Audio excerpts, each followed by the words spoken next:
I looked into the heart of my God, and I saw compassion. I feared that it would be anger and frustration, for I looked back at my life, and it was not without brokenness. There were days I wandered in the direction I knew was the opposite of God, and I pushed forward as a fool with nothing to fear. And so when I came before God, I feared greatly. I looked into the eyes of my God, and I saw compassion. I wondered, when I had wandered the path before me, if I'd been going in the right direction. Sometimes dancing as though I had no care in the world, and other times falling as though I couldn't put one foot in front of the other. The path was never simple, and when I thought it was usually in the wrong direction. And so I came to God as a fool, as one lost in the wilderness.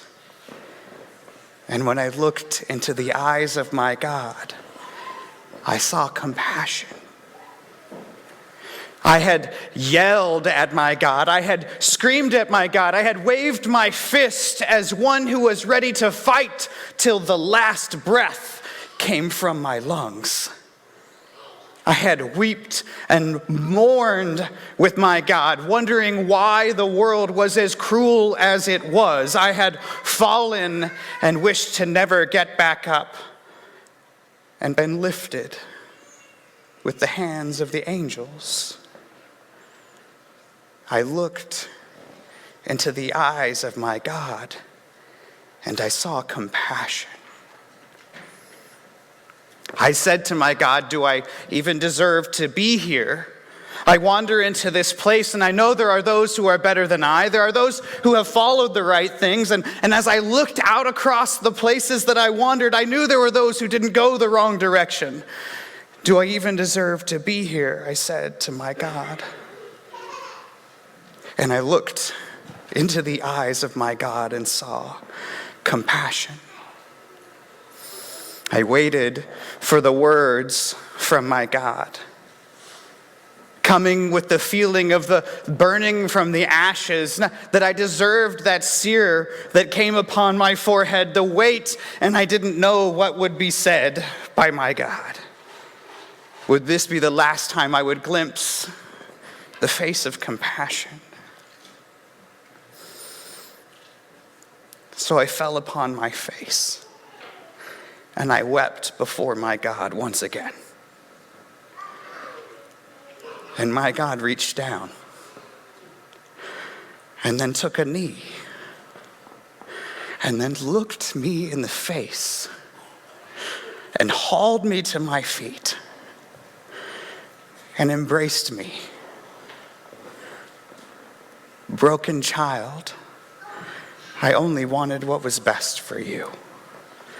When you went the wrong direction and ran into it willingly and pushed back against everything that I sent to you, I wept as well. I looked into my God's eyes and saw compassion. I wasn't angry, my God said. I wasn't expecting you to be Jesus, my God said. I just wanted you back. When you turned, when you came back, when you heard the whispers that for me were shouts, I celebrated. Sometimes you thought you were a fool when you danced, but when we danced together, the angels clapped along, and others laughed with great joy. And when the broken spaces in your life felt as though they would overwhelm everything, I was there with you too.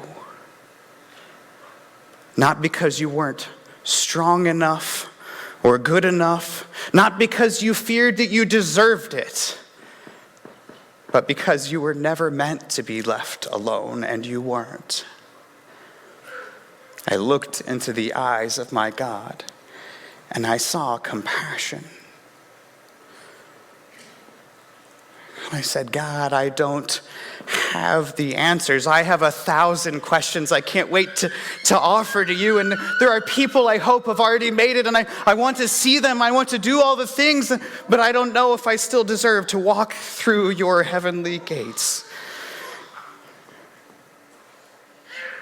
And God gestured, and across the way there was this mound of issues that had been built up. I could see through this mountain, and flashes of my own arrogance blazed through, my own willingness to do what was wrong, my own fear and sorrow in stepping back when I should have stepped forward, and stepping forward when I should have stepped back. And God said, you're right, you cannot take care of this yourself. And he placed a hand upon my shoulder, and I looked into the eyes of my God, and I saw compassion. And he said, but I took care of that thousands of years before you were born. And I said, then what was the point of all of those days of preparation and return? God, why did I not just enjoy my life and follow the wild ones who seem to have everything, well, not figured out? We saw how broken they could become, but why not just live as though there were no cares in the world? And my God said, when you did that, did you truly know peace and joy? And I said, I did not. Did you truly know contentment and love when you tried to earn it in so many ways? I said, no, I did not. I looked into the eyes of my God, and there was compassion.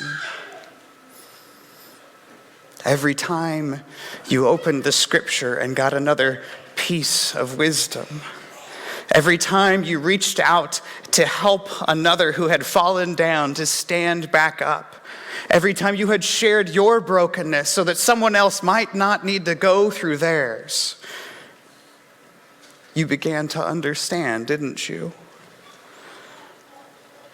And I said, God, I began to find a sense of peace. And I looked into my eyes of my God, and I saw compassion.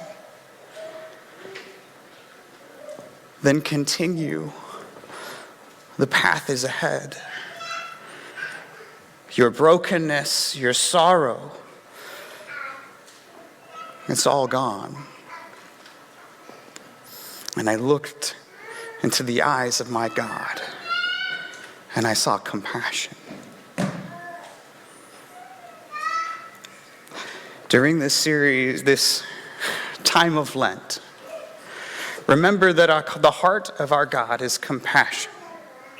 Not anger at the mistakes that you have followed. Although just like every parent, anger comes into those moments because of what we want for our children, the best for them. Hope, peace, content.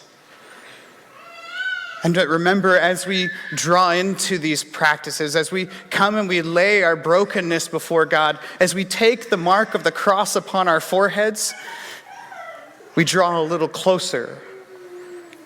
And hopefully in those moments, you will see into the eyes of our God, and you will see compassion.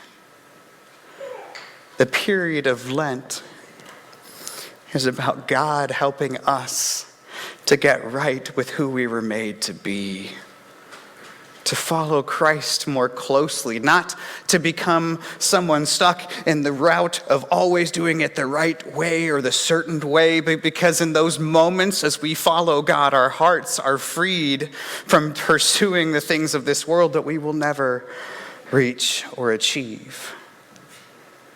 That our minds are set free of our anxiety, not because we won't worry any longer, but because in the midst of those moments, we know we will never be stuck in this alone.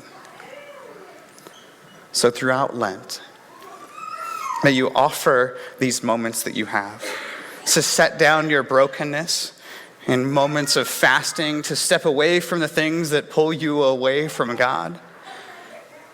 And still, on the other hand, may you take up those moments that draw you closer. May you find people to have conversations with about God's grace and love. May you dig into scripture and prayer and meditation and find these spaces where you can draw nearer, where you can stop and listen,